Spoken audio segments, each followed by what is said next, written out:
Bharatiya Janata party के लिए उत्तर प्रदेश राजनीतिक रूप से सबसे अहम बन चुका है। हालांकि उसका पूरा जोर बिहार जीतने पर है, बंगाल को जीतने के लिए वो तैयारी कर रहे हैं, लेकिन उत्तर प्रदेश को लेकर के बहुत सजग रहते हैं। इसलिए आप कई बार उत्तर प्रदेश में सांप्रदायिक तनाव भी देखेंगे। देश भर में कहीं नहीं हो रहा होगा, उत्तर प्रदेश में जरूर हो रहा होगा। बरेली में पुलिस ने दौड़ा दौड़ा कर मारा, मुसलमानों ने कहा कि आई लव मोहम्मद, और इस तरह से सारा विवाद वहां दिखने को मिलेगा। जाति को लेकर के भी उत्तर प्रदेश में विवाद गहराता जा रहा है। एक तरफ सरकार कह रही है कि जाति के नाम पर न कोई रैली होगी, न कहीं कुछ सार्वजनिक तौर पर लिखा जाएगा। गुर्जर समाज के लोग अपने हक अधिकार के लिए जब सवाल उठा रहे हैं तो उनको इतना परेशान किया गया, मुकदमे, जेल और तमाम तरह से प्रताड़ित किया जा रहा है, जिस पर आज हम विस्तार से बात करेंगे। वहीं दूसरी तरफ खुद योगी आदित्यनाथ के सहयोगी, एनडीए के सहयोगी इस सरकार के फैसले को गलत साबित करते हुए सरकार के लिए नुकसानदायक तक बोलते जा रहे हैं। इसलिए खास तौर पर योगी आदित्यनाथ की जातिवादी राजनीति के खिलाफ जाति नहीं लिखे जाने का तर्क आज आपके सामने हम प्रमाण के साथ पेश करेंगे कि कितनी बड़ी राजनीति का गहरा शिकार हो रहा है ये। सरकार को इसमें पुनर्याचिका दायर करना चाहिए, नहीं तो राजनीतिक नुकसान हो जाएगा, क्योंकि पीडीए ने जो फार्मूला अपनाया है, मतलब विपक्ष ने। फिलहाल यह बात समझने की है कि जिस राज्य में अयोध्या, मथुरा, काशी तीनों हो, सांप्रदायिक ताकतें सबसे ज्यादा वहां पर हावी होती हैं। और उसी राज्य में जो मंडल आंदोलन का राज्य है, बहुजन समाज के बड़े मसीहा मान्यवर कांशी राम का सफल राजनीतिक प्रयोग जहां पर हुआ, समाजवादी आंदोलन जहां सबसे मजबूत हुआ, श्रद्धेय नेताजी से लेकर के राम नरेश यादव तक, बगल में कर्पूरी ठाकुर से लेकर जगदेव बाबू तक, ये उत्तर भारत की वो बेल्ट है जिसने सांप्रदायिकता को चुनौती दी और सामाजिक न्याय की राजनीति की। जातियों में आत्मसम्मान दिया। हर दलित, पिछड़ी, शोषित, वंचित जाति में वह स्वाभिमान और सम्मान पैदा किया कि वो राजनीतिक रूप से अपने वोट का अधिकार समझ पाएं, बोल पाएं, सवाल कर पाएं और ये कहें कि उन्हें उनके हिस्से का हक मिलना चाहिए। इसलिए उत्तर भारत में जैसे जैसे सामाजिक न्याय का आंदोलन मजबूत हुआ, समाजवादी आंदोलन मजबूत हुआ, उसी समय सांप्रदायिकता का रथ लेकर के लोग उत्तर भारत को लहूलुहान करने के लिए दौड़ने लगे। उस समय भी किसी ने रथ रोका और किसी ने कानून की रक्षा के लिए सामने पुलिस को खड़ा किया और कहा कि गैर कानूनी काम नहीं होने देंगे। लेकिन योगी आदित्यनाथ जब सरकार में आए तो योगी आदित्यनाथ के ऊपर 9 साल की सरकार लगभग होने जा रही है और साफ तौर पर 9 साल में कम से कम 900 बार यह साबित हुआ कि मुख्यमंत्री योगी आदित्यनाथ अपनी जात से ऊपर नहीं उठ पाए। मुख्यमंत्री योगी आदित्यनाथ अपने जाति के लोगों का प्रोफेसर से लेकर के चपरासी तक में नियुक्ति करवा रहे हैं। आरक्षण की धज्जियां उड़ा चुके हैं। 69,000 भर्ती से लेकर के SC ST OBC के बच्चे आरक्षण को लेकर के जब लड़ने जाते हैं, हक मांगने और सवाल पूछने जाते हैं तो लाठियों से पीटे जाते हैं। ये वीडियोज आपकी स्क्रीन पर वो पिटाई की दिख रही है। उसी उत्तर प्रदेश में कांवड़ यात्रियों पर फूल बरसाने वाली पुलिस नौकरी मांगने और शिक्षा मांगने वालों पर लाठी बरसाती है। उसी प्रदेश में अब यह फरमान आया है कि जाति के नाम पर रैली नहीं होगी। फिर उन्हीं का एक सहयोगी दल का नेता संजय निषाद, जो निषाद समाज का प्रतिनिधित्व करते हैं, वे अपने समाज को हक अधिकार दिलाने का वादा करते हैं और अमित शाह से लेकर योगी आदित्यनाथ के खिलाफ कई बार बोलते हुए नजर आते हैं कि भाई जब हमारे समाज को कोई सम्मान और अधिकार ही नहीं मिलेगा तो हम अपने समाज को क्या मुंह दिखाएंगे। यह अलग बात है कि कोई पटेल है, कोई राजभर है, कोई निषाद है, तो बीजेपी ने उनको इतना प्रताड़ित किया है कि कभी कभी वो अलग से गठबंधन बना करके बीजेपी पर दबाव बनाने की राजनीति करते हैं और कई बार प्रेस कॉन्फ्रेंस करके कहते हैं कि उनकी तो सुनने वाला ही कोई नहीं है। ऐसे में संजय निषाद का यह बयान बहुत महत्वपूर्ण है कि कैसे सरकार का यह फैसला उन जातियों के खिलाफ जाएगा जिनकी आबादी कम है, जिनकी हिस्सेदारी कम है और अभी वो राजनीतिक रूप से सजग होना ही शुरू हुए थे, वैसे ही यह फैसला आ गया। यह फैसला पीडीए के दबाव में आया है। सुनिए संजय निषाद को। तो मैंने कहा सरकार को इस पर विचार करना चाहिए, क्योंकि हाईकोर्ट का आदेश का पालन या उसका ऑर्डर का सम्मान तो सभी को करना और करते भी हैं हम लोग। इस पर विचार होना चाहिए कि जातियाँ आखिर क्या, जाति प्रमाण पत्र देने की व्यवस्था है। अभी जाति जनगणना हुई, 3 जातियों के साथ भेदभाव भी है। बहुत कुछ जातियाँ देश में बहुत साल उनका गौरवशाली इतिहास रहा है। तो ये जातियों में लोग आराम से अपने को कहते हैं जिस जाति धर्म में जन्म लिया बलिदान उसी पर हो जाओ। उस समय में ये प्रार्थना हुआ करता था। तो ऐसे में थोड़ा जल्दीबाजी में फैसला हुआ, इस पर विचार होना चाहिए और सरकार को इसमें पुनर्याचिका दायर करना चाहिए, नहीं तो राजनीतिक नुकसान हो जाएगा, क्योंकि पीडीए ने जो फार्मूला अपनाया है, मतलब विपक्ष ने, जो नैरेटिव सेट किया है कि यही जातियों के साथ भेदभाव हुआ और जातियां हैं। संजय निषाद कहना क्या चाह रहे हैं? संजय निषाद असल में ये कहना चाह रहे हैं कि भारतीय जनता पार्टी के मुख्यमंत्री योगी आदित्यनाथ अपनी जाति के लोगों को हर जिले में पैसा कमवाए, अगर वो माफिया भी है तो उसे मसीहा बना दिया और छोटे आदमी को बड़ा आदमी बना दिया, पैसा कमवा के ताकतवर बना दिया, इतना ताकतवर अपना साम्राज्य बना दिया कि दिल्ली वालों का आज तक हिम्मत नहीं पड़ रही है कि लाख नापसंदगी होने के बावजूद योगी आदित्यनाथ को कुर्सी से हटा दें। तो यह जातिवाद किसी को नहीं दिखता। वही सरकार कह रही है कि अब जातिगत रैलियां नहीं होंगी, सोशल मीडिया पर जाति के नाम पर लिखा नहीं जाएगा, एफआईआर लिखा नहीं जाएगा। यह विरोधाभास क्यों है? एक तरफ आप अपनी जाति के लोगों को सब कुछ लुटा रहे हो और दूसरी तरफ जाति के नाम पर विमर्श जो हो रहा है उसको खत्म कर रहे हो। यह साजिश है कि कॉस्मेटिक सर्जरी ऊपर से कर ली जाए। कॉस्मेटिक सर्जरी, कैंसर है अंदर और ऊपर से पोत दिया जाए कुछ लोशन और कह दिया जाए बीमारी ठीक हो गई।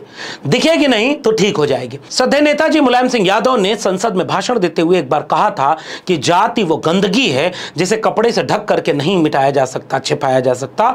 उसकी सफाई होगी तभी वो साफ होगी। ढक कर तोप करके जाति की गंदगी कभी साफ नहीं हो सकती। अब तो योगी बनने वाले अपनी जाति बताते हैं, प्रधानमंत्री अपनी जाति बताते हैं, बीजेपी बड़े बड़े होर्डिंग पोस्टर लगा करके जाति बताती रही है। जाति जनगणना कराने के लिए सहमत हो गई जो बीजेपी। जाति के विमर्श पर वो भी कहती है कि हम भी सबसे ज्यादा अधिकार हक पिछड़े दलितों को दे रहे हैं, आदिवासियों को दे रहे हैं। वही बीजेपी अब उसकी सरकार कह रही है कि जाति का विमर्श खत्म कर दो। उस देश में, जिस देश में अभी तक अंबेडकर केवल दलितों और कुछ पिछड़ों, जागरूक पिछड़ों के घर तक पहुंच पाए, उस देश में जिसमें आज भी आरक्षण सवर्णों के निशाने पर रहता है, उस देश में आज भी जिसमें आरक्षण को मेरिट की हत्या करने वाला और देश की बर्बादी की तरफ ले जाने वाली एक बैसाखी देखी जाती है, उस देश में जिसमें पिछड़े दलित अगर अपना हक मांगे तो उसे जातिवादी राजनीति कहा जाता है। इसीलिए जब समाजवादी पार्टी ने पीडीए बना दिया तो पीडीए बना करके उन्होंने जो काम किया वो एक ऐसी यूनिटी की बात करता है जिसमें जाति केंद्र में नहीं है, जिसमें जमात केंद्र में है, समाजवादी सामाजिक न्याय और संविधानवादी विचार केंद्र में है। तो ये जो पीडीए है ये जातियों का गठजोड़ नहीं है, ये जमात का और विचारधारा का गठजोड़ है। लेकिन भारतीय जनता पार्टी को अपनी हार इस पीडीए में नजर आने लगी। इसीलिए अखिलेश यादव ने पहले भी कहा कि बीजेपी घबराई हुई है और इसीलिए इस तरह के फैसले ले आ रही है। बाबा साहब भीमराव अम्बेडकर जी ने जो आरक्षण दिया है संविधान में, जाति के हिसाब से मिला है। और उसके बाद मंडल कमीशन जो बना, उसकी जो प्रस्तावना है, उस प्रस्तावना में यही चर्चा हुई कि आखिरकार हम आरक्षण कैसे दें। उस प्रस्तावना में यही बात निकल करके आई क्योंकि जाति के आधार पर हम पिछड़े हैं, इसलिए जाति के हिसाब से आरक्षण मिलेगा। ये भारतीय जनता पार्टी के लोग समय समय पर घबराए हुए हैं। ये पीडीए की एकता से घबराए हुए हैं, बहुजन समाज की एकता से घबराए हुए हैं, इसलिए इधर उधर भाग रहे हैं। बीजेपी के घबराहट का बयान अभी अखिलेश यादव का आपने सुना। उसके बाद देखिए कि कैसे पश्चिमी उत्तर प्रदेश में गुर्जर समाज के लोग अपने समाज के लिए हक, अधिकार, चेतना, सम्मान के लिए जब आवाज उठा रहे थे तो पुलिस कितना प्रताड़ित कर रही है। मैं चाहता हूं कि गुर्जर समाज के बड़े नेता और समाजवादी विचारक राजकुमार भाटी को आप सुनिए, वो कैसे उत्तर प्रदेश की पुलिस पर जातिवाद का आरोप लगा रहे हैं। पुरानी कहावत है कि विनाश काले विपरीत बुद्धि। जब किसी के दिन खराब आते हैं तो उल्टे सीधे निर्णय लेता है वो। यही काम अब योगी आदित्यनाथ कर रहे हैं उत्तर प्रदेश में। इससे बड़ी मूर्खता हो नहीं सकती कि हम अपने गांव में, अपनी रिश्तेदारी में, अपने घर पे बैठे हुए हैं और यहाँ पुलिस खड़ी है और दरोगा जी आके कह रहे हैं यहाँ बीच में कि इधर आओ। ये इतने तानाशाही का अधिकार किसने दे दिया आपको?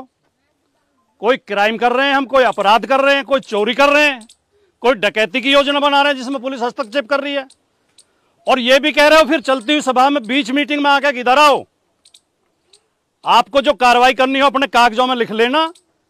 लेकिन ये जरूर कह रहा हूं कि योगी आदित्यनाथ के बुरे दिन आ रहे हैं कि जो पुलिस को इतने गलत रास्ते पर डाल रहे हैं। राजकुमार भाटी, राजकुमार भाटी। ये वही पुलिस है जिसने मेरठ में चंद्रशेखर आजाद को मिलने जाने से रोका। ये वही पुलिस है जिसने उत्तर प्रदेश के जेलों में, थानों में सबसे ज्यादा दलितों, पिछड़ों पर फर्जी मुकदमे, फर्जी एनकाउंटर, परेशान करना, उनकी पोस्टिंग तक ना होना, उनके जो अधिकारी हैं पीडीए समाज के वो शंटिंग में पड़े हुए हैं। उसी उत्तर प्रदेश में अब यह सरकारी फरमान कि यह जाति दिखेगी नहीं, कहीं ऐसा तो नहीं कि उत्तर प्रदेश की राजनीति में बड़ा भूचाल आने वाला है? सरकार सर्टिफिकेट जाति के नाम पर बनाएगी, सरकार कह रही है कि हम जाति जनगणना भी कराएंगे। सरकार अपनी जाति के लोगों को नौकरी दे रही है, सरकार सब कुछ कर रही है, लेकिन जाति के नाम पर विमर्श को हाशिए पर डालने की एक साजिश कर रही है। इसलिए मैं चाहता हूं कि उस उत्तर प्रदेश में, जिस उत्तर प्रदेश में सदन में खड़े होकर योगी आदित्यनाथ ने रामधारी सिंह दिनकर की चौपाई पढ़ी थी कि जाति जाति का शोर मचाते केवल कायर क्रूर, जरा सुनिए योगी आदित्यनाथ को। पाते हैं सम्मान तपोबल से भूतल पर सूर, जाति जाति का शोर मचाते केवल कायर क्रूर। वही योगी आदित्यनाथ में तो हास्यास्पद ढंग से देख पा रहा था कि जब केंद्र सरकार ने घोषणा कर दिया कि जातीय जनगणना होगी, तो जातीय जनगणना के समर्थन में मोदी सरकार को मास्टर स्ट्रोक बताते हुए जातीय जनगणना का ट्वीट किया। एक तरफ उनको जातिवाद नजर आता है जब समाजवादी जाति की बात करते हैं, समाजवादी जब जाति की बात करते हैं तो लोहिया को याद करते हैं कि सन सोपा ने बांधी गांठ, पिछड़ा पावे 100 में 60। सामाजिक न्याय मानने वाले, संविधान वाले लोग जब जाति की बात करते हैं तो कहते हैं कि 100 में 90 शोषित है। जगदेव बाबू, 100 में 90 शोषित है, शोषितों ने ललकारा है, धन धरती और राजपाट में 90 भाग हमारा है। जब तक समानता नहीं तब तक जाति पर बात होगी, जब तक न्याय सब जातियों को नहीं तब तक जाति पर बात होगी, जब तक सब बराबर ना हो जाए, न्याय सुरक्षा सम्मान न मिल जाए, तब तक जाति पर बात होगी। उसके पहले अगर कोई यह कोशिश करता नजर आए कि जाति छिप जाए, सरनेम से हट जाए, रैली दिखे ना, तो ब्राह्मण समाज जब रैली करेगा तो उसको प्रबुद्ध सम्मेलन कर देगा और इसके गिरफ्त में बहुत सारे लोग आ जाते हैं कि प्रबुद्ध केवल ब्राह्मण ही होता है। तो क्या बाकी दलित पिछड़े प्रबुद्ध नहीं होते? वे भी प्रबुद्ध हैं, लेकिन वो अपना टैगिंग बनाते हैं। कैसे? करणी सेना उसी प्रदेश में चल रही है। क्या उत्तर प्रदेश में योगी आदित्यनाथ करणी सेना को बैन करने जा रहे हैं? क्या उत्तर प्रदेश में योगी आदित्यनाथ इस तरह की जातिवादी सेनाओं को, जो सवर्ण तबके से आती हैं, जो लगातार अपने अहंकार और गौरव बोध को सामने प्रदर्शित करती हैं और कानून और पुलिस चुपचाप मूक तमाशा देखती है, क्या योगी आदित्यनाथ इसके लिए माफी मांग करके इनको भी बैन करेंगे? या कॉस्मेटिक सर्जरी करके केवल सरनेम हट जाएगा तो जातिवाद खत्म हो जाएगा? इस देश में दलितों पिछड़ों ने कई बार आंदोलन चलाया, त्रिवेणी संघ से लेकर अर्जक संघ तक, मंडल आंदोलन से लेकर समाजवादी आंदोलन तक। तमाम आंदोलनों में यह देखा गया कि कई बार दलित समाज के लोगों ने जाति हटा दी, सिंह लगाया, तो राजपूतों ने विरोध कर दिया कि यह कैसे सिंह लगा सकता है, यानी सरनेम भी तुम्हारा और कोई और न लगा पाए। कई बार, कई दक्षिण भारत में, कई बार उत्तर भारत में इसके आंदोलन चले, जनेऊ पहन लिया तो पीटा गया। त्रिवेणी संघ से लेकर अजय संघ का इतिहास तो मेरे चैनल पर आप मिलते रहे। लेकिन क्या उत्तर प्रदेश सरकार की कॉस्मेटिक सर्जरी, उनकी धर्म और जाति के राजनीति के लिए जो जनता ने मन बना लिया है कि अब ये धर्म और जाति की राजनीति बीजेपी वाली नहीं चलेगी, जमात की राजनीति चलेगी, विचारधारा की राजनीति चलेगी। और पीडीए एक विचार का नाम है, सामाजिक न्याय एक विचार का नाम है, समाजवाद एक विचार का नाम है, और संविधान को बचाने के लिए सब एकजुट हो रहे हैं, सब बराबरी में अपना हिस्सा मांगेंगे। जिसकी जितनी संख्या भारी उसकी उतनी हिस्सेदारी, उसकी उतनी जिम्मेदारी वाली नारे से क्या बीजेपी डर गई? क्या बीजेपी उत्तर भारत के सामाजिक न्याय के आंदोलनों के बढ़ते प्रभाव और हर जाति के भीतर पैदा हो रही चेतना, हर जाति के भीतर पैदा हो रहा आत्मसम्मान, गौरवबोध, और यह सवाल कि तुम्हारे थानों में हम कहां हैं, तुम्हारे प्रोफेसर से लेकर चपरासी की नियुक्ति में हम कहां हैं, तुम्हारे मंत्रिमंडल में हम कहां हैं, तुम्हारे कैबिनेट सेक्रेटरी में हम कहां हैं, तुम्हारे देश चलाने में हम कहां हैं, जमीन के मालिकाना हक में हम कहां हैं, हमारा इस देश की संपत्ति में कितना हिस्सा है? यह सवाल जैसे ही आएगा, वर्चस्वशाली मुट्ठी भर लोगों में ऐसे ही मानसिकता आएगी कि जो विमर्श दिख रहा है उस पर पर्दा डाल दो, छिपा दो, तो सब कुछ छिप जाएगा। विचार करके बताइएगा कि क्या बुरे दिन आने वाले हैं बीजेपी के, इसीलिए इस तरह के फरमान ले आ रही है जो न तो सामाजिक सांस्कृतिक रूप से उचित है, न राजनीतिक रूप से उचित है। ये विमर्श जब तक बौद्धिक समाज से लेकर नागरिक समाज तक, राजनीति को बदलने से लेकर के जमात में तब्दील करके संविधान को केंद्र में रख करके आगे नहीं बढ़ेगा, तब तक समाज से जातिवाद खत्म नहीं होगा। जो जातिवाद करते हैं उनको अपनी मानसिकता भी सुधारनी होगी, और जिन जातियों का हिस्सा नहीं मिला उन्हें हिस्सा देना होगा। बराबरी का समाज बन जाएगा, न जाति रहेगी, न जातिगत आरक्षण की जरूरत, और न किसी को जातिगत रैली करने की जरूरत होगी। जब तक हक, हिस्सा, अधिकार नहीं दोगे तब तक तो वो बोलेगा, नाम बदल देगा, किसी और रूप में बोलेगा, जवाब तो देना पड़ेगा। आप क्या सोचते हैं इस प्रतिक्रिया अपने नीचे कमेंट बॉक्स में जरूर दीजिएगा। इस वीडियो में इतना ही। मेरे चैनल को अगर सब्सक्राइब नहीं किया है तो जाते जाते चैनल को सब्सक्राइब करना मत भूलिए। बेल आइकॉन यानी घंटी का बटन दबाएंगे तो अगली वीडियो की सूचना मिलेगी, ज्वाइन करेंगे तो हमें ताकत और हिम्मत मिलेगी। अगर आप इस वीडियो को ट्विटर यानी एक्स या फेसबुक पर देख रहे हैं तो मैं फॉलो करना मत भूलिए। फिर मिलेंगे, तब तक के लिए बहुत बहुत धन्यवाद।